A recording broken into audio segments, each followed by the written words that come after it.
అనుదినమన్న శ్రోతలకు మన ప్రభువును రక్షకుడై ఉన్న యేసుక్రీస్తు సరిసాటి లేని మహా గొప్ప పరిశుద్ధమైన నామం నందు శుభములు. నేడు 2025 సంవత్సరము జూన్ మాసము 1వ తారీఖు ఆదివారం నాటి ధ్యానాంశము ఇంపైన సువాసన.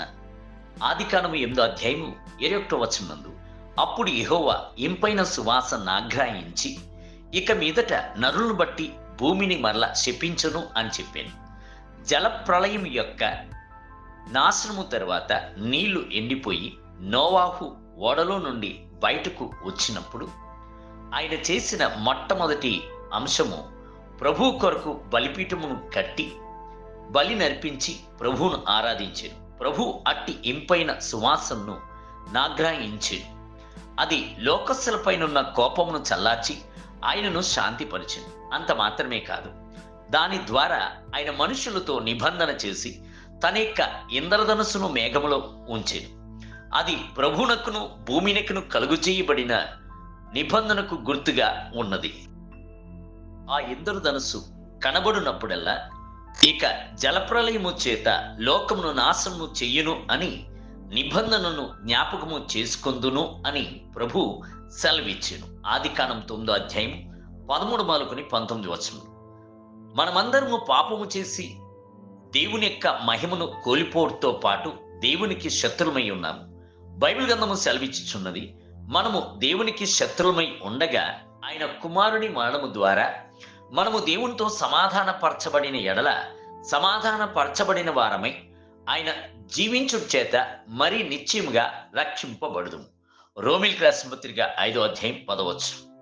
నోవాహు యొక్క దినముల్లో వచ్చిన చెడుతనము మన యొక్క దినముల యందును రాకూడదు అనుటకై యేసు తన్ను తాను కల్వరి శిలువ యందు బలిగా అర్పించుకున్నాడు.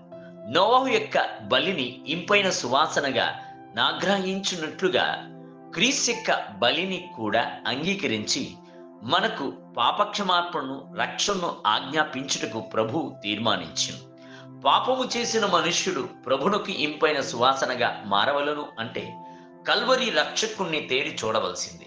అంత మాత్రమే కాదు, యేసుక్రీస్తు ఎలాగున తను తాను దేవుని కొరకు అప్పగించుకొనెను అదే విధముగా మనము కూడాను మనలను సర్వాంగ దహనబలిగా అర్పించుకొనవలెను.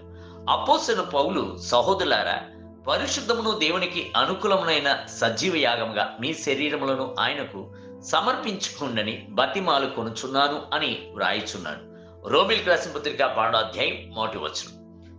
పరలోక దేశమునందు గల వేల కొలది సువాసనలు దేవునికి ఇంపైనదిగా ఉండినను భూమి యందు గల బలి యొక్క సువాసన ఆయన ఇంపైన సువాసనగా అంగీకరించున్నాడు.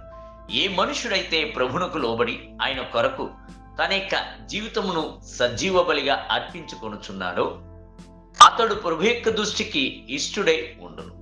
అతడు అర్పించుచున్న బలి యొక్క సువాసనను ప్రభు ఇంపైన సువాసనగా అంగీకరించుచున్నాడు. సంఖ్యాకాండము 28వ అధ్యాయమునందును నిర్గమాకాండము 27వ అధ్యాయమునందును పాత నిబంధన కాలపు బలిని గురించి తెలియజేయబడి ఉన్నది. కొత్త నిబంధన కాలమునందు గల మనము ఇక నేను కాదు క్రీస్తే అని సంపూర్ణమైన తీర్మానముతో మనలను అర్పించవలెను.